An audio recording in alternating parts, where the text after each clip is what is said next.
আসসালামু আলাইকুম, welcome back. দারুণ একটি সুখবর নিয়ে হাজির হয়ে গেলাম। সেটা হচ্ছে যে দীর্ঘদিন ধীর গতিতে আমাদের নেট চলো। মাঝখানে প্রায় ১ সপ্তাহ নেটওয়ার্কের বাইরে ছিলাম সবাই। তো ব্রডব্যান্ড কানেকশন তো আমাদের চালু হয়ে গেছে। কিন্তু মোবাইলের যে ইন্টারনেট রয়েছে, সিমের মাধ্যমে যে ইন্টারনেট আমরা চালাই সেটা কিন্তু পাচ্ছিলাম না। গত ১ সপ্তাহের বেশি হয়ে গেছে। তো সুখবর কিন্তু চলে আসলো। বিটিআরসির পক্ষ থেকে জানানো হয়েছে আগামী রবি থেকে সোমবারের মধ্যে আমাদের মোবাইল ইন্টারনেট কিন্তু চালু হতে যাচ্ছে।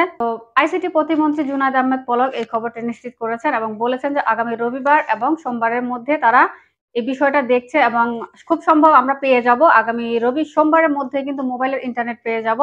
যে সমস্ত প্রবাসী ভাইরা বাইরে রয়েছেন সেই প্রবাসী ভাইয়েরা কিন্তু গত ১১ দিন বা ১২ দিনের মতো হয়ে গেল তাদের পরিবারের সাথে যোগাযোগ করতে পারছে না বা কথা বলতে পারছে না। তো এই সমস্যাটা আশা করছি কেটে যাবে। তবে হ্যাঁ, তো ব্রডব্যান্ড কানেকশন আমরা পেয়েছি। তবে ব্রডব্যান্ড কানেকশন পাওয়ার পরও আমাদের ইন্টারনেট স্পিডের যে অবস্থা আমি জানি না যে মোবাইল সার্ভিসটা চালু হলে মানে মোবাইল ইন্টারনেটটা চালু হলে আমাদের কি রকমের স্পিড আমরা পাবো সেটা আপাতত বলা যাচ্ছে না। আসলে বোঝা যাবে যে কি রকমের স্পিড আমরা পাবো। তবে হ্যাঁ, এটা নিশ্চিত যে আমরা আগামী রবি সোমবারের মধ্যে ব্রডব্যান্ড কানেকশনের পাশাপাশি মোবাইলের যে ইন্টারনেট সেটা পেয়ে যাব।